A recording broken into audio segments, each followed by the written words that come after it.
Okay, we are going to be talking about conic sections in this chapter, and there's four sections. There's four sections in this chapter, and there are four different conic sections. So we are going to start with circles. So here's what we mean and why they're called conic sections. If you have two cones that are kind of tip to tip, and you intersect the cones with a plane, here are the different things that could happen. You could intersect kind of perpendicular to the intersection of the plane of the cones and get a circle. You could also intersect at an angle and get an ellipse, or you could intersect vertically and get a hyperbola, or you could intersect at an angle such that it only intersects one of the cones and you get a parabola. Okay, so we're going to talk about each of those in turn, but we are going to start with circles. So here's what a circle is, right? If you put a thumbtack and a piece of string and a pencil and you traced a circle out, that's what a circle is, right? Every point on the circle is equidistant from the center of the circle, and we call that the radius.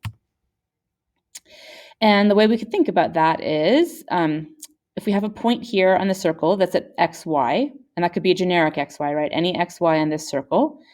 And this circle goes from negative a to a, right? It has radius a.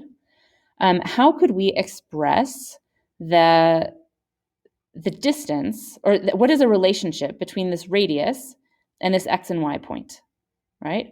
Well, we could use a right triangle, right? If we have this point xy that's on the circle, here's the radius, and we know that y is that distance and x is this distance, and this would be a right triangle. Right?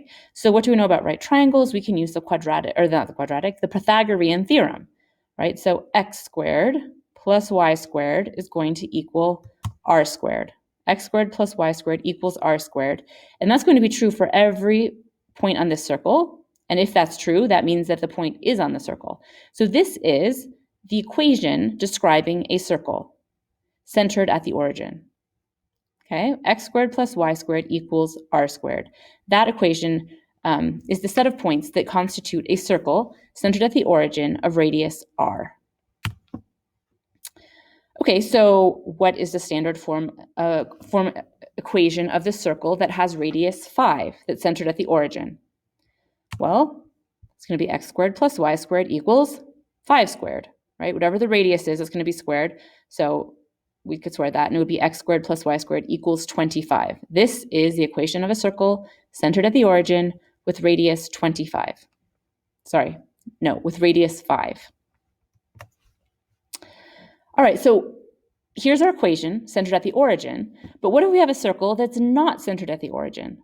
Let's think about that. If it's not centered at the origin, we could think of that as horizontal and vertical shifts, right? If it's centered at, let's say, hk, right, then that would be a horizontal shift of h and a vertical shift of k.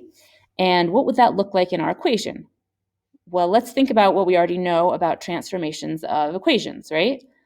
A vertical shift is going to be here in the y variable, and a horizontal shift will be here in the x variable.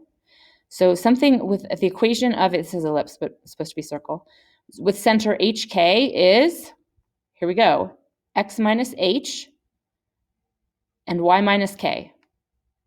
Okay, this is going to be shifted h units and k units. So what's the standard form of the equation of a circle that has this center and radius 6? It's going to be x plus 3 squared plus y minus 5 squared equals 6 squared.